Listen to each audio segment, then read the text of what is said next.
Hata alipokuwa akipita, alimuona mtu kipofu tangu kuzaliwa kwake.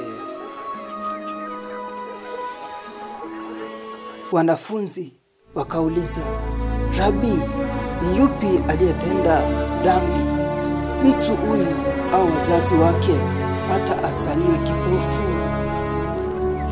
Huyu hakutenda dhambi wala wazazi wake, bali kazi za Mungu zidhihirishwe ndani yake. Ningali ulimwenguni, mimi ni nuru ya ulimwengu.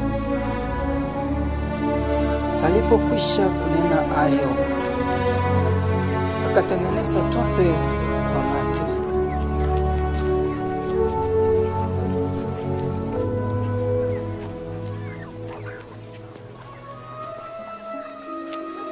Akampaka kwa macho yote mawili, moja baada ya nyingine.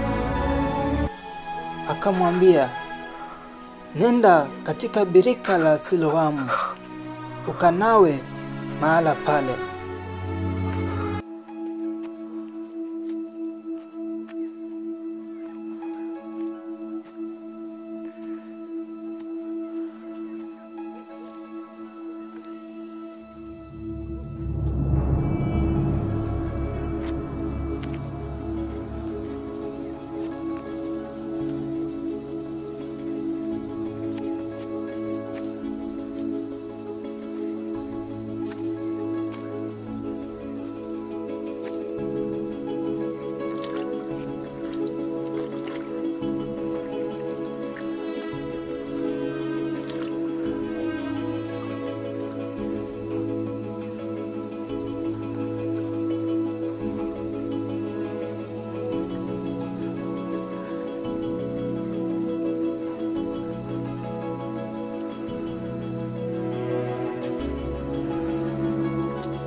Aliponawa,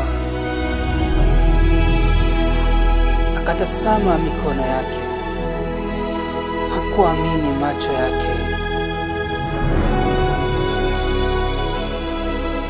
Akajitazama tena uso wake na kugusa, hakuamini niye.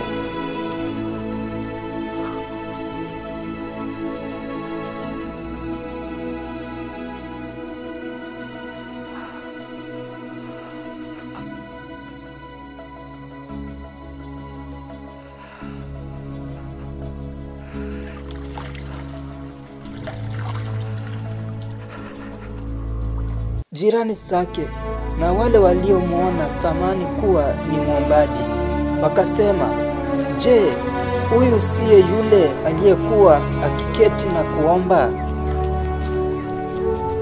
Wengine wakasema, "Ndiye." Wengine wakasema, "Lakini anafanana naye."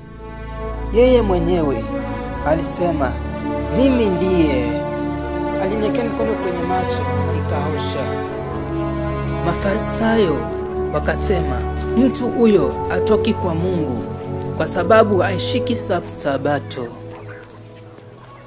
Wengi wakasema, "Awezaje mtu mwenye dhambi kufanya ishara kama hizo?" Kukawa matengano kati yao.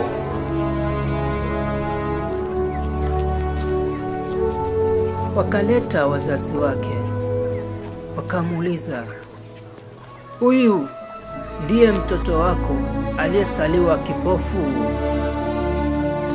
Sasa anaona." Wazazi wake wakajibu, "Mlize, yeye ni mtu mzima, akajisemee mwenyewe." Wayahudi wakamwambia yule mtu aliyeponywa na Yesu, "Mpe Mungu utukufu. Sisi tunajua ya kuwa mtu huyo ni mwenye dhambi." Yule mtu akajibu kwamba yeye ni mwenye dhambi sijui, Najua neno moja tu, kuwa mimi nalikuwa kipofu na sasa naona. Umekuwa naye Duncan Ontieri. Usikose kusubscribe, kulike and share, kusapoti huduma na Mungu wa Ibrahimu, Isaka na Yakobo akakubariki na kukutendea mema jinsi alivyotendea aliyeitwa kipofu na omba katika bilika zake. Mungu akubariki na kuinue. Amina.